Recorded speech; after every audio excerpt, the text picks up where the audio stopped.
Tapi ternyata tidak. Kita kenalnya di radio. ya. Nah, dari sekian banyak mimpi harus ada yang kita prioritaskan dulu. Ketika beliau sendiri tak mau mengakui saya adalah teman beliau, adik beliau, saya nggak bisa menyangkal kalau saya adalah murid beliau.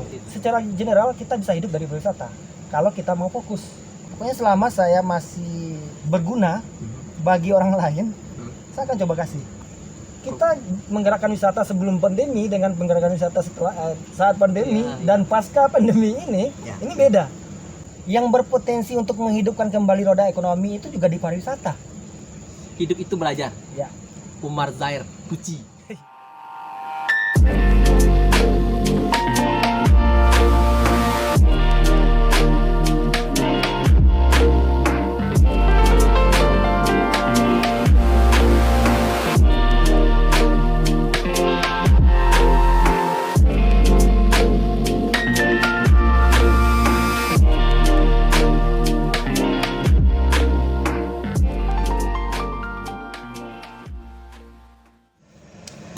Assalamualaikum warahmatullahi wabarakatuh.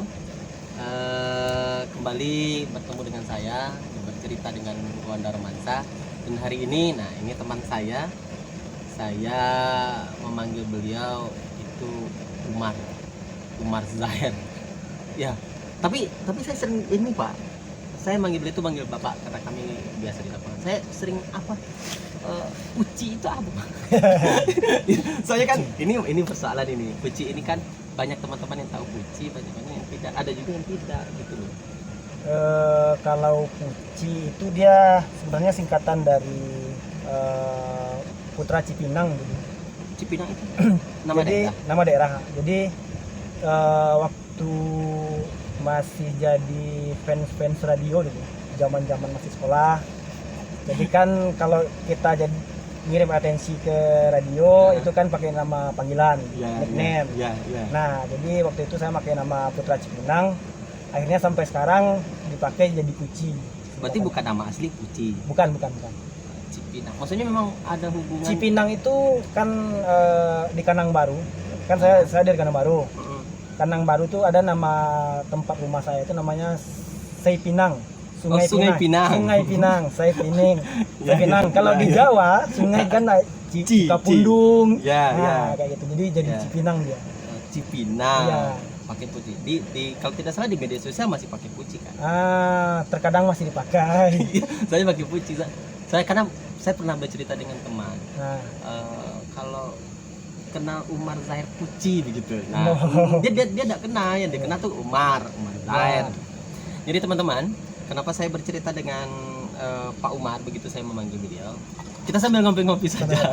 Buat teman-teman yang mau ngopi, kayaknya kami lagi di Sloke. Buat teman-teman yang mau ngopi, saya pikir nih tempat yang tidak semua orang pernah ngopi di sini nih. Iya. Atau baru kita. Baru kita kayaknya. Baru kita. Soalnya kita yang nyari-nyari tadi kan. Kita yang nyari-nyari tempat. Lagi tidak ada kerjaan. Maklum kita pengangguran. Ya kan. Jadi kesini begitu. Jadi kenapa saya ingin bercerita dengan beliau? Tadi sudah sempat cerita juga sedikit. Saya merasa kita kenalan awal itu di gunung apa di alam gitu. Iya. Nah, karena kita sering beraktivitas di sana. Tapi ternyata tidak. Kita kenalnya di radio. Iya. Ya, beliau juga penyiar radio. Berapa lama, Pak? Saya itu kalau radio, saya kenal dunia radio itu dari waktu saya masih sekolah SMK. Kebetulan SMK saya itu kan punya stasiun radio juga. Jadi boleh sebut nama nih SMK-nya? Terserah. Ya, boleh ada SMK lah ya. Iya, ada lah. Di Sijunjung ya? Di Sijunjung. Oke. Yang punya radio. Sampai sekarang radionya masih ada. Masih. Kayaknya udah nonaktif. Oh, tidak. Oke. Kemudian kenalnya di situ. Jadi awalnya cuman sekedar penikmat radio. Suka dengan musik, kemudian kayak attention pendengarnya. Anak-anak alay radio lah ya. Telepon ke radio. Boleh anak alay. Iya. Jadi zaman itu belum telepon sistemnya, masih kertas atensi. Oh, jadi yang dibeli. kita beli. Dia nanti pakai ada agen penjualannya. Saya juga waktu itu juga pernah jadi agennya. Oke. Jadi kita jual ke orang-orang, nanti kita juga bawa ke radionya, nganterin ke radio. Iya. Nah, Bapak bisnis itu gitu ya? ya, Sambil sekolah. Oke. Habis itu siaran. Habis itu belum. Nah, terus? Karena sering datang ke radio, jadi semakin kenal juga dengan orang-orang di dalam manajemen. Oke. Mulai dekat, mempelajari sedikit. Akhirnya setelah saya lulus SMK, itu mulai nggak ada lagi, udah nggak berkontribusi lagi di situ gitu kan. Oh, berhenti dari radio. Oke. Nah, setelah sekolah kan saya keluar juga lagi waktu itu kan. Kemudian di 2012 dipanggil kembali, kembali hidup di Muaro, dan akhirnya dapat kesempatan lagi ke radio. Masih dengan radio yang sama. Oke. Awalnya cuman ikut bantu-bantu manajemen. Kemudian coba-coba siaran, kemudian akhirnya diberi kepercayaan mengelola sendiri. Manajer. Saya nggak tahu istilahnya kayak gimana, Asik. cuman ya waktu itu semuanya sudah kita yang handle gitu. Ya, mulai dari mencari pemasukan sampai manajemen keuangannya radio. Itu sampai 2015. 3 tahun. 3 tahun. Kenapa berhenti? Mungkin enaknya gimana bilangnya? Ada masalah? Bukan masalah kayak apa ya? Cuman ada manajemen lain yang pengen masuk. Pernah sempat ditawari juga sih di manajemen yang baru. Cuman karena saya orangnya tipikalnya, saya punya pakem. Oke. Ketika saya dibawahi sama orang yang baru, pakem saya akan hilang. Nah, itu bisa disebut dengan idealisme. Iya, boleh sih. Iya. Kayaknya sih gitu loh. Prinsip Ya. Oke. Jadi kalau ada orang baru, kemudian Bapak akan bekerja sama dengan dia. Saya akan pastikan dulu idealisme saya tidak akan mati. Tapi kalau seandainya idealisme saya harus mati, saya mending keluar. Berarti Bapak sudah lihat bahwa kemungkinan idealisme Bapak mati ketika ada kepengurusan baru. Kemungkinan. Karena dari awal sepertinya cara kepemimpinan kita beda. Nah, tapi kenapa tidak dicoba dulu? Kan bisa dicoba dulu. Kan sebelum saya berhenti itu ada beberapa waktu transisinya. Bisa. Saya masih menyelesaikan pekerjaan lama saya, dia sudah mulai masuk. Artinya sudah berkenalan juga. Sudah sempat bekerja sama. Sudah pernah. Jadi saya agak istilahnya, kayaknya nggak masuk gitu kan. Saya pikir juga kan memang setiap orang berbeda-beda. Iya. Ada orang yang bisa mudah untuk langsung bisa nyatu dengan orang untuk bersama. Mungkin Pak Umar begitu. Lagian mungkin tujuannya sama untuk memajukan satu stasiun. Stasiun. Cuman caranya beda. Jadi kalau orang dengan cara berbeda nanti malah bertengkar terus kan enak. Saya sepakat Pak bahwa memang bekerja itu atau melakukan aktivitas. Sambil minum ya, nggak apa-apa ya. Lanjut Pak. Aktivitas itu kan memang atau pekerjaan itu kita yang penting itu nyaman. Ya. Sekarang berarti Bapak dengan kondisi sekarang pekerjaan nyaman. Kalau secara garis besar harus dinyaman-nyamankan sih sekarang. Nah itu dia, karena saya melihat begini Pak, saya tidak melihat Bapak termasuk orang yang mudah bekerja di bawah sistem orang. Ya, kenapa sekarang? Nah sekarang gitu loh Pak, ini masalah ini. Ya. Kenapa? Atau ada unsur tadi kan ada unsur keterpaksaan. Apa memang ya terpaksa harus begini dulu untuk sementara beliau dengan saya sudah sempat bercerita sebelumnya punya impian-impian yang saya pikir luar biasa. Kenapa itu dipendam dulu gitu Pak? Kenapa tidak di jalur itu saja?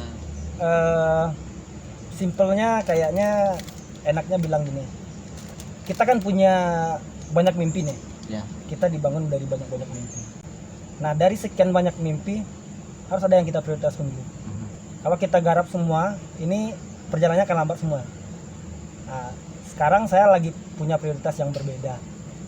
Saya masih ada tanggung jawab dan itu harus saya selesaikan dulu. Keluarga? Keluarga. Satu adik saya masih kuliah. Ya, artinya di tulang punggung keluarga lah. Enggak juga sih. Cuman kebetulan aja adik tinggal satu, Mhm. dan saya kan nggak sempat kuliah nih, Oke, siap. dan saya merasakan Bagaimana kondisi bagaimana kalau tidak kondisinya kalau tidak kuliah saat ini gitu. Makanya saya masih bersikeras adik saya harus kuliah, dia harus lebih baik dari saya. kuliah? Saya pikir dia termasuk adik yang beruntung. Alhamdulillah, Ya, mudah-mudahan. mudah-mudahan. Dan sebenarnya begini, sebenarnya yang penting itu dia merasa bahwa dia adalah adik yang beruntung. Iya, iya. Jadi kenapa saya tadi ingin bercerita dengan Bapak? Saya ketemu Bapak berarti kita di radio. Awal ya. Ya, awal. Cuman itu tidak masuk dalam memori yang luar biasa bagi saya. Memori luar biasanya adalah kita berkegiatan di alam. Iya, ya. Kita ketemu- Mulai intens ya. Mulai intensnya di situ. Kita ada agenda-agenda di alam. Ya. Kemudian sampai banyak hal yang kita coba kerjakan bersama. Ya, yang di alam itu yang saya lihat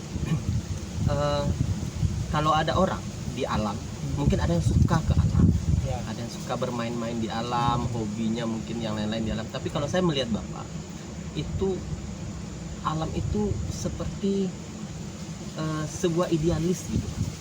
Idealis. Ya, maksudnya idealis itu Bapak kalau saya melihat Bapak itu kalau bicara tentang alam, Bapak sekaligus berbicara kehidupan di situ. Bapak Umar Zair di mata saya tidak bisa dilepaskan dari sisi kecintaannya terhadap alam.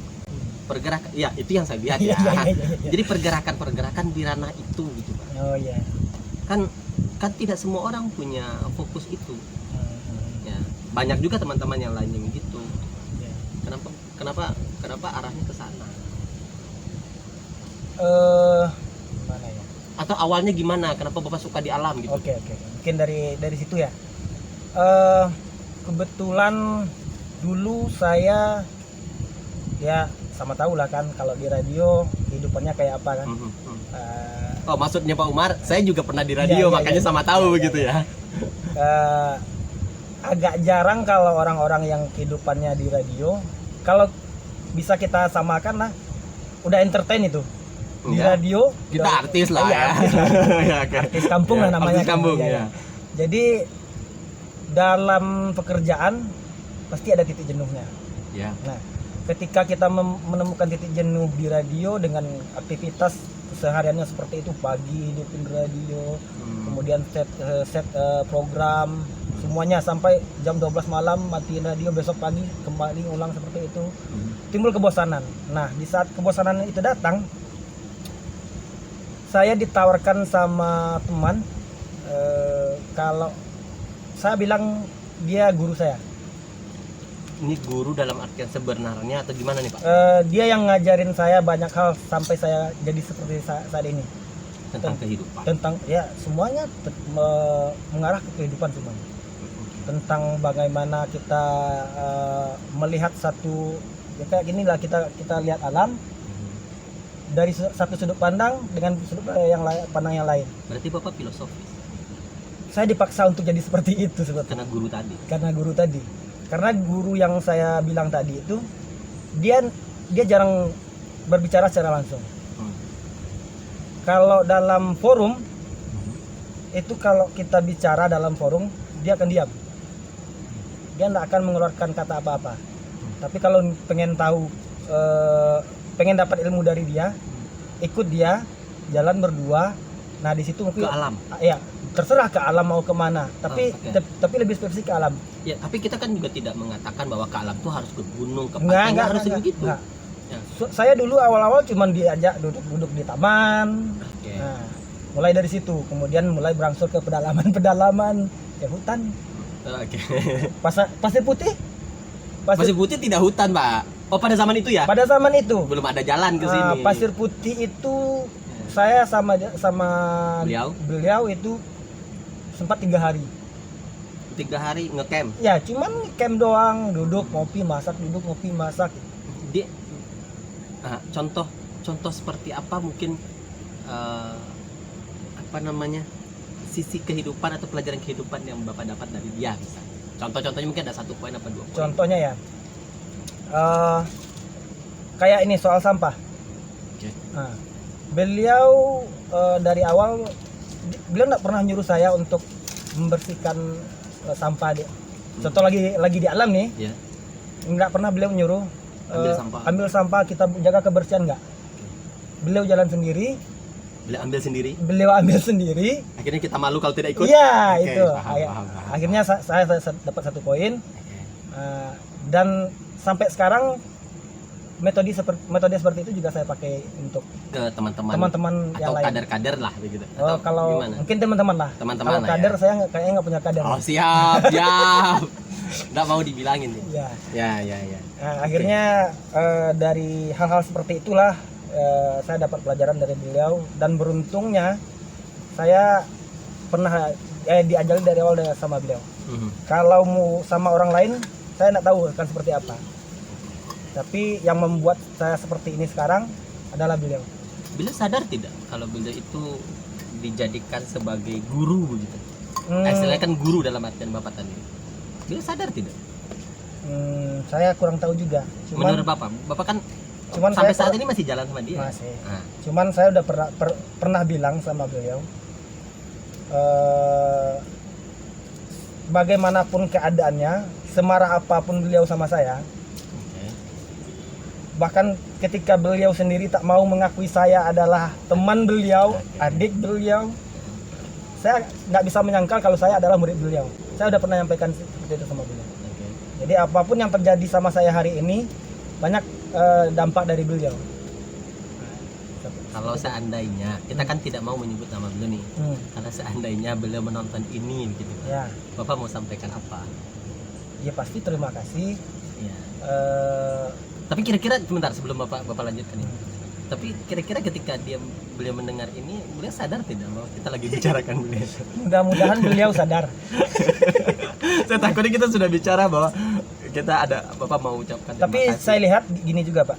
Kalaupun beliau sadar ataupun beliau tidak sadar, beliau nggak akan peduli, saya rasa.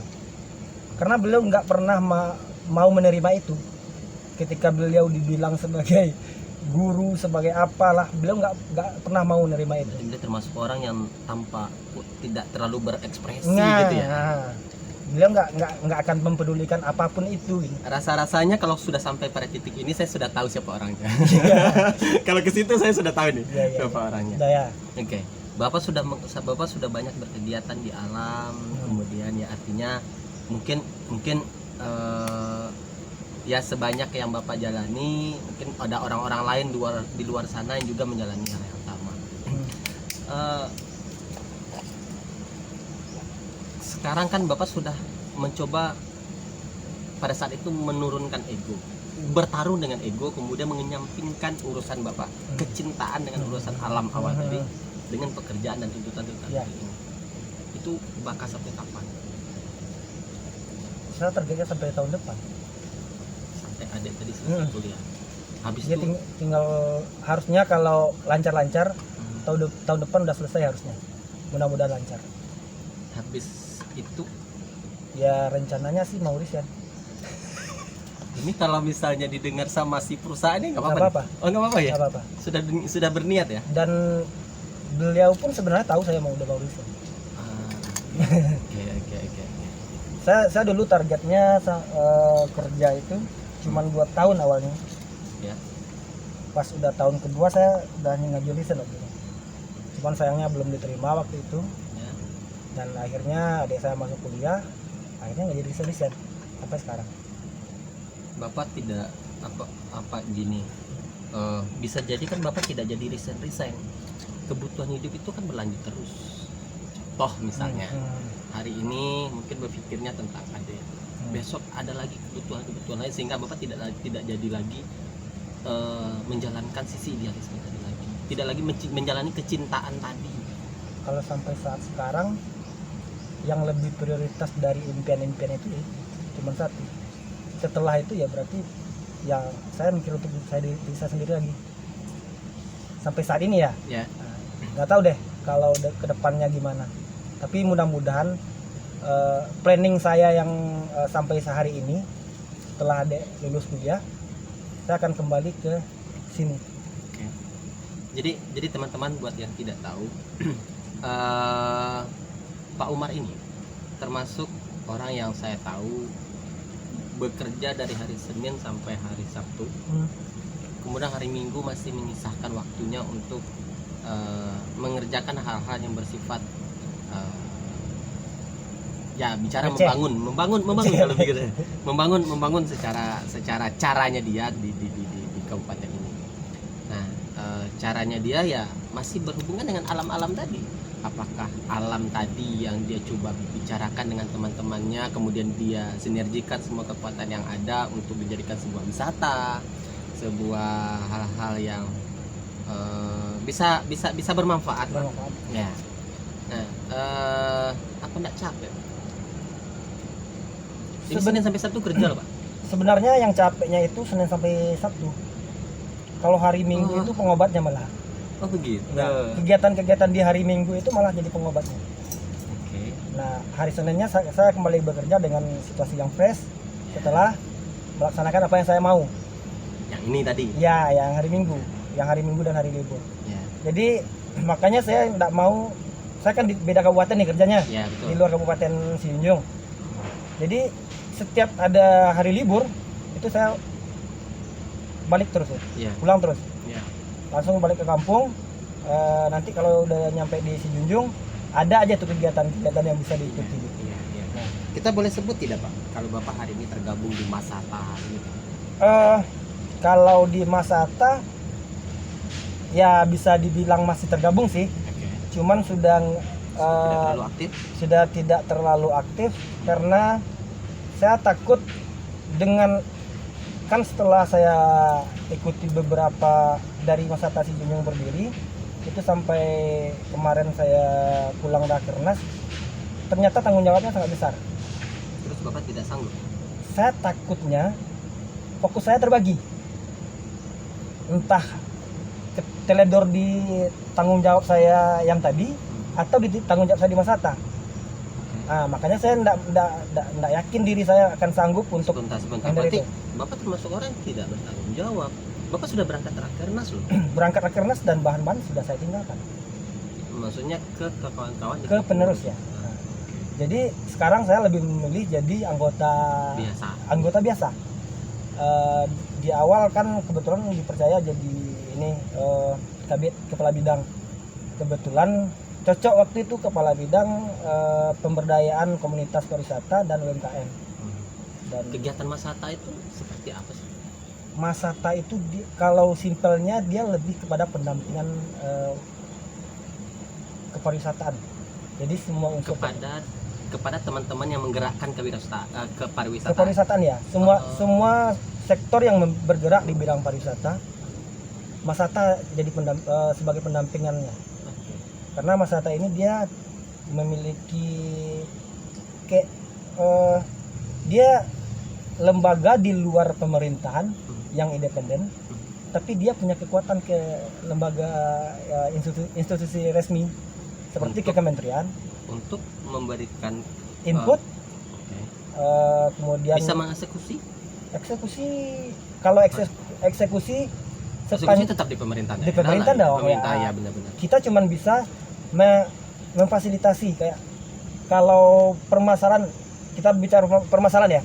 Permasalahan pariwisata sepanjang ini kita ambil skopnya di Kabupaten Sijunjung, itu kelompok pengelola di level terbawah nggak bisa menyampaikan aspirasinya ke pemerintahan daerah. Jadi Masata ada di tengah-tengah itu. Nah, Masata hadir di tengah-tengah itu untuk jembatan, memfasilitasi teman-teman yang dari lapis ujung tombak ini, apa keinginannya, apa yang dia mau, apa yang dia butuhkan, itu nanti kita jembatani ke pemangku kepentingan. Bapak kan sudah jalan ini, bisa dikatakan walaupun belum semua ya. Tapi sudah jalan ke banyak tempat kita yang di daerah kita yang memiliki, yang kira-kira potensinya luar biasa. Nah, kan kira-kira memang luar biasa. Nah, di situ poin pertanyaan saya ke situ. Seberapa luar biasa, seberapa kita punya potensi itu begitu? Kita Sijunjung ini punya potensi seperti apa? Kalau kita mau serius, kita bisa hidup dari pariwisata Sijunjung. Bapak ini bicara secara general ya? General Sijunjung. Kita bicara dari kecamatan paling ujung sampai paling ujung ya. gitu. Kita punya potensi itu. Secara general kita bisa hidup dari pariwisata kalau kita mau fokus. Kuncinya adalah fokus. Nah, persoalan sekarang itu di pariwisata, kita tidak punya fokus yang jelas. Kita lebih masih seperti gagap, kayak latah ke suatu daerah, ke daerah lain nemu sesuatu bikin juga di sini, ke daerah lain nemu sesuatu bikin juga di sini, padahal kita punya potensi yang kita punya asli gitu loh. Nah, pengembangannya harusnya dimulai dari yang apa yang kita punya. Nah, saya yakin sebenarnya semua sudah mencoba untuk melakukan hal terbaik. Ya. Ya, persoalannya nanti mungkin belum optimal dan segala macam. Ya. Nah, itu belum berbeda hal. Pak, kita tinggalkan dulu Mas Hatta nih, Pak. Ya. Setelah kondisi tanggung jawab hari ini, Bapak kan berencana akan kembali ke kecintaannya Bapak. Ya. Kira-kira dengan semua faktor-faktor yang ada di daerah kita ini, Bapak bisa hidup dengan itu? Bapak dulu nih, saya tidak bicara tentang si Junjung, saya bicara tentang Bapak. Bapak bisa yakin bisa hidup dengan itu? Apakah dengan Bapak masih fokus dengan menggerakkan wisata, Bapak fokus dengan bicara alamnya, itu bisa menopang hidup? Hidup ini kan tidak hanya persoalan idealisme saja, tidak hanya persoalan itu, kita juga punya kebutuhan gitu Pak. Oke, kita jemput lagi ke yang tadi, karena ini berbicara tentang pariwisata. Saya yakin dan saya sudah melihat pariwisata ini industri yang besar, industri yang besar, banyak uangnya di sana harusnya. Nah, kenapa sekarang Pak ngopi Pak? Teman-teman masih banyak yang mengeluhkan pariwisata nggak ada duitnya, pariwisata bikin ini bikin itu nggak menghasilkan, nggak bisa hidup. Sebenarnya bisa kalau manajemennya betul. Nah, persoalan sekarang kita mau bicara manajemen sementara kesadaran wisata sendiri belum hidup. Nah, pekerjaan terbesarnya itu adalah membangun kesadaran wisatanya. Nah. Oke, poin itu kita tangkap. Oke. Tapi saya lebih bertanya ke Bapak. Bapak akan meninggalkan pekerjaan yang hari ini loh setelah tanggung jawab ini selesai. Kemudian Bapak kembali lagi bicara tentang pengembangan pariwisata yang Bapak kelola dengan beberapa teman-teman. Kemudian bicara tentang idealis Bapak di alam, idealis Bapak tentang ya ada hal-hal tentang dunia pendidikan yang kami coba dulu belajar, kami coba proses dan segala macam. Bapak kira itu bisa menghidupi? Itu menghidupi Bapak dulu. Saya nggak bicara tentang daerah dulu. Harusnya sih bisa. Kan saya bilang banyak industri wisata itu besar. Kalau saya bisa kalau saya mungkin nggak bisa menghasilkan uang dengan pendampingan ke teman-teman pengelola wisata, saya punya usaha sendiri seperti jualan peralatan-peralatan. Beliau jual peralatan outdoor, direntalkan juga ya? Direntalkan ada. Kemudian pemanduan wisata kan ada uangnya juga, besar malahan. Oh iya, beliau juga punya tour travel. Bisa disebut tour travel ya? Secara resmi sih belum. Oh iya. Cuman sekarang kalau ada teman-teman yang dari luar yang datang ke sini, kita bisa bantu. Karena makanya Bapak tadi sebut pendampingan ya? Iya, pendampingan. Belum tour travel. Karena secara legalnya kita belum punya, belum ngurus. Nah, kalau seandainya nanti saya pulang, berarti yang akan saya buru itu saya siapkan semua yang bisa menghasilkan uang untuk saya. Nah, sementara untuk kegiatan lain kan bisa ditopang juga di situ.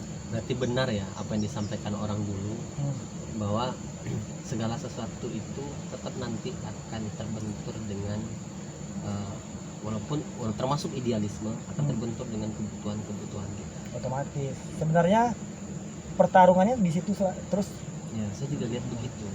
Banyak kondisi-kondisi yang sebenarnya kita tidak bisa untuk menerimanya. Kita tidak bisa untuk mentolerir itu, tapi ya sudahlah. Iya. Ya, saya harus jalani nih. Gitu ya. Pak, ngopi Pak. Ya, pertempurannya di situ sih. Bapak tahu enggak kenapa saya suruh Bapak ngopi? Nanti kalau misalnya dilihat teman-teman nanti yang dibilang ngopi sorang-sorang sih. Ya, enggak diajak. Manis Pak? Hah? Enak. Kalau Pak Om ini tidak suka minum kopi manis gitu. Nah, kalau saya agak suka manis.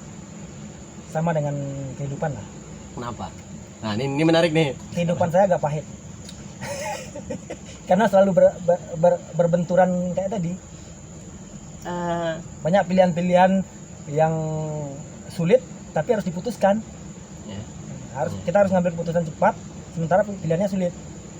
Saya melihatnya begini. Kalau kita sebenarnya sering terlalu mendramatisi. Kita kan kehidupannya saya adalah yang paling sulit, kehidupannya saya begini. Iya. Kita tidak pernah tahu sebenarnya orang lain Sesulit apa orang lain gitu. betul, kita saja yang wah saya lebih sulit karena kita terlalu berlomba-lomba untuk menjadi lebih sulit gitu Pak. Sulitnya itu kan karena nggak dicari solusinya. Kita merasa kita paling sulit, tapi kita menangis sih, bukan cari solusi. Ya cukup menangis saja gitu ya, Nangis saja gitu. Iya, tidak cari solusi gitu ya. Makanya kita yang merasa paling sulit. Ya kapan nemu solusinya kalau kita cuma nangis gitu kan. Nah, ketika ada permasalahan, kita mungkin ada beberapa pilihan, pilih aja salah satu. Ya, Nanti sebenarnya gitu ya. Sudah ada pilihan, misalnya ada 3-4 pilihan. Pilih aja salah satu. Iya. Pilih salah satu artinya kita sudah mencoba menjalaninya, berproses lagi. Dan ada kita harus tanggung jawab dengan itu. Iya, betul, Nah, betul. kita harus tanggung jawab dengan itu. Ketika nanti kita ketemu dengan persoalan yang lain di dalam situ, pasti ada pilihan-pilihan lain. Ini pilihan saya. Oke, ya. Saya harus berjuang untuk ini. Ya, betul. Nah, tapi ketika orang dipaksa untuk memilih sesuatu, Ya. dia dihadapkan ke sana tanpa dia pilih sendiri, jadi masalah nanti. Karena itu bukan pilihan dia. Memilih yang bertanggung jawab. Iya. Gitu ya. Memilih yang bertanggung jawab. bertanggung jawab. Oke. Bertanggung jawab dengan pilihan. Apa itu beda? Beda bahasa kayaknya. Berarti artinya sama. Artinya mungkin sama. Nah, kalau dicari-cari lama nanti. Siap. Pak, sekarang berapa? Saya boleh tahu usia berapa, Pak? Usia ya. Saya tidak bakal nanya masalah nikah nih, Pak. Tenang aja. Saya cuma tanya usia saja. Tahun ini saya 31 tahun. 31. 32 dong. Oh, 32. Iya. Oh, mau ini. Mau ulang masuk tahun? 33. Mau Udah lewat. Oh, Udah lewat. Saya tidak ditraktir ini. Saya untuk ulang tahun, saya aja ulang tahun yang kemarin diingatkan orang malah. Saya diingat ulang tahun saya tapi diingatkan ya. orang. Gitu Iya. ya. Siap. Pas saya masih bangun jam 12, teng ada ucapan, saya kaget kan. Siapa yang ulang tahun? Oh, siap. Baru ingat kan. Jadi sekarang sudah 30, akan masuk 33. Ya udah mau masuk 33. Ya, sudah mau masuk 33 tahun. Di usia ke-30. Masuk 32. Mau masuk 32. Tunggu. Nah, hitunglah. Sekarang 2021 ya? 21. Berarti 32 udah penuh masuk 33. Ya, akan masuk 33 tahun. Ada sedikit perbedaan ketika teman-teman kita yang sebagai abdi negara dan juga teman-teman yang berada di swasta. Di abdi negara itu sudah ada ketentuannya akan selesai bekerja secara formal pada usia berapa. Ini umur Bapak 33 nih. Saya melihat bahwa perjalanan itu akan berada di swasta. Atau ada keinginan untuk menjadi teman-teman yang berada di dalam sistem? Belum lah, jangan bilang tidak mau. Saya sepertinya dari dulu saya sudah pernah ditawarin, tapi saya pernah nyoba gini, saya pernah nyoba jadi tes abdi kayak inilah, saya bilangnya pegawai honor, pegawai kontrak gitu. Ya. Saya bilang kayak gitulah. Susah cari bahasanya nih, pegawai honor sudah. Ya, pegawai honor. Iya. Dan saya tidak nyaman. Tidak nyaman. Balik ke cerita kita tadi bahwa kalau tidak nyaman susah. Iya, susah. Dan saya pikir kalau ikut abdi negara seperti itu tuh, ya akan seperti itu juga. Ya, bukan persoalan tidak mau bekerja di sana. Bukan. Tapi memang nyamannya gitu ya. Nggak nemu feel-nya tidak dapat. Kita punya tes masing-masing. Iya. Kita punya. Kembali ke yang tadi, saya punya pakem sendiri untuk pekerjaan saya. Iya. Nah, mau bekerja sampai kapan? Kan 33 sekarang, mau 33. Mau maksudnya? Karena ini di swasta ini kan untuk kita punya batas untuk kemampuan diri kita untuk bekerja, atau karena berada di alam ini akan bisa bekerja sampai seumur hidup gitu, atau bagaimana? Saya maunya selama saya masih dibutuhkan, selama masih ada yang bisa saya berikan, pokoknya selama saya masih berguna bagi orang lain, saya akan coba kasih. Apa indikatornya Bapak merasa dibutuhkan orang lain?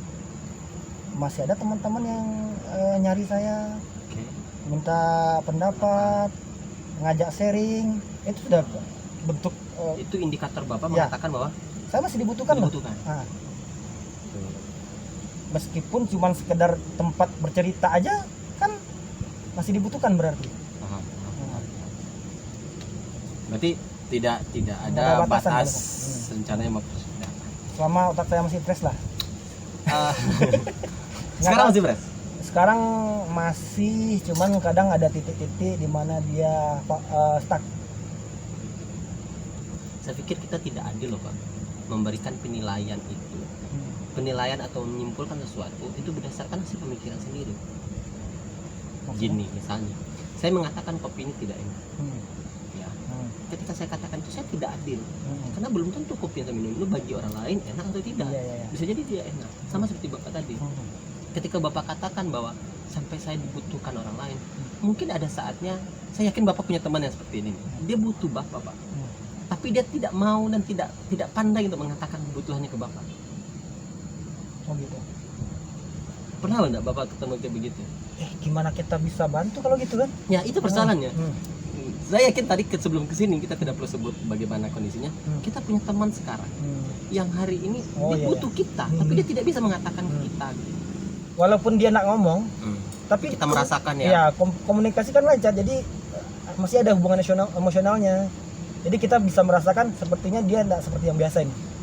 Itu kelebihan kalau Feeling. sudah itu feelingnya. Jadi kalau sudah berteman dekat, walaupun tidak dikatakan, tapi kita sudah bisa merasakan bahwa dia lagi butuh saya nih. Ya, dan toh semakin kesini pertemanan kita makin kecil sebenarnya kan? Ya betul. Sama seperti orang kan circle-nya semakin kecil, akan ada seleksi sendiri. Karena memang kebutuhan, kondisi sebenarnya. Oke, mungkin Bapak punya pesan buat teman-teman yang bergerak fokus di dunia alam begini, baik itu yang cuma sekedar hobi, baik itu yang mereka menggerakkan untuk urusan-urusan kealaman tadi untuk menjadi penghidupan untuk mereka dan juga orang-orang sekitar.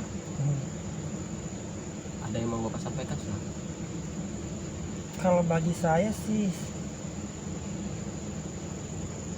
mungkin terus belajar aja sih. Karena yang namanya kita hidup di alam itu nggak pernah habis untuk belajar. Akan ada perkembangan terus. Akan ada pembaruan dengan kondisi yang sekarang. Kita punya ilmu dengan kondisi sekarang. Mungkin 2 tahun lagi beda lagi ilmunya, beda lagi teorinya, beda lagi caranya. Dia tidak hanya seperti apa kita dapat hari ini ya. Dia tidak dinamis gitu.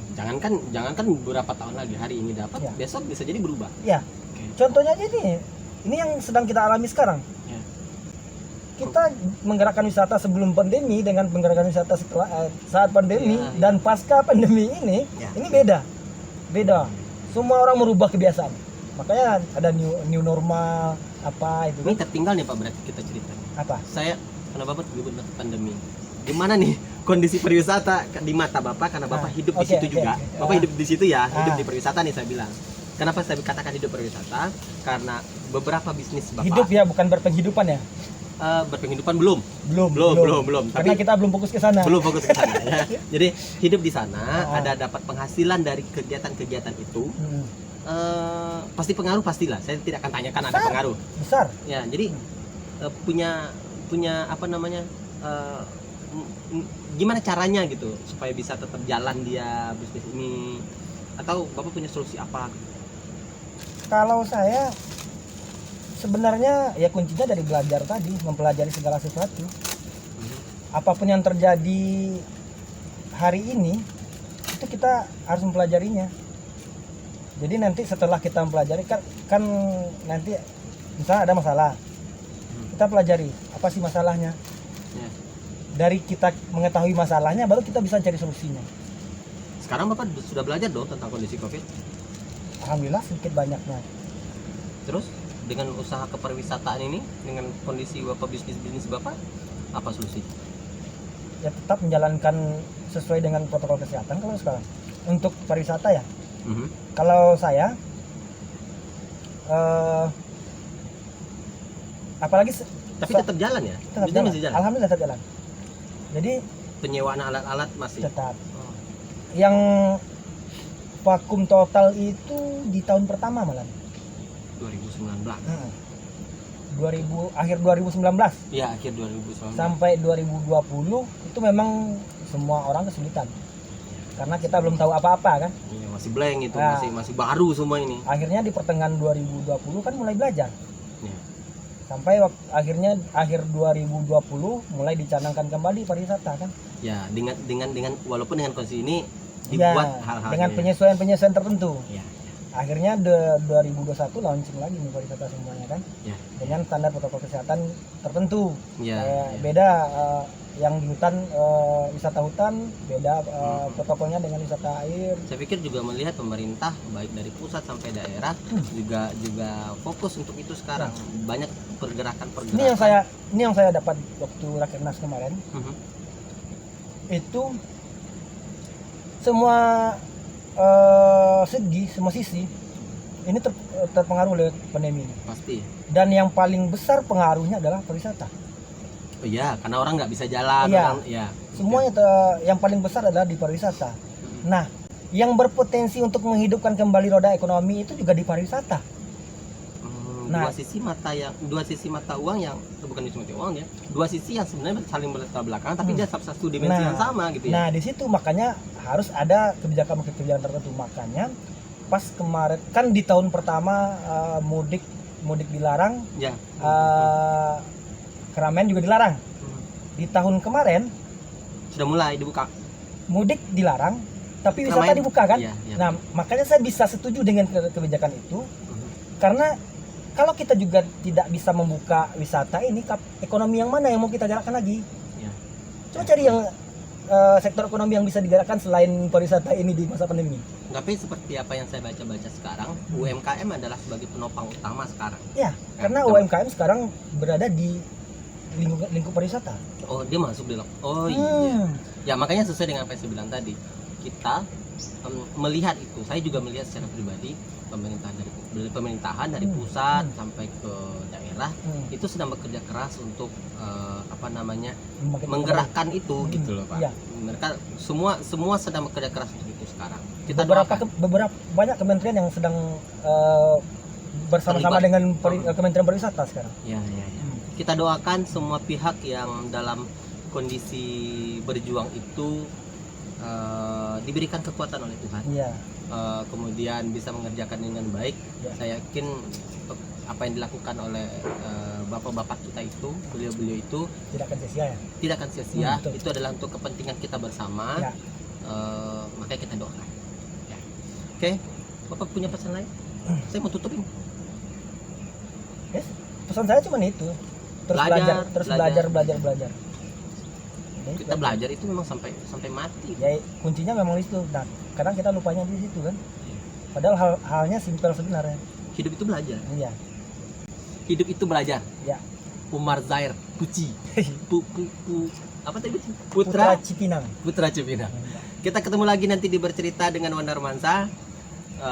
Di kesempatan lain. Terima kasih, Pak. Terima kasih juga, Pak. Terima kasih sudah dibawa ke Seloke. Terima kasih juga teman-teman yang mau ke Seloke. Nah, ini kita gimana cara untuk sampai di sini? Ini jembatan apa? Kita ini posisinya di bawah wave wisata Andra Family Seloke. Oke. Tuh. Ya, beliau lebih tahu karena teman beliau untuk bersama-sama gini lebih banyak ya. Itu batu-batuannya luar biasa. Ya. Itu adalah bukit-bukitnya Seloke. Buat yang belum ke Seloke silahkan ke Seloke. Yang sudah ke Seloke lagi. Sini lagi ya. Ya, okay. Datang lagi ya. Assalamualaikum warahmatullahi wabarakatuh. Dah.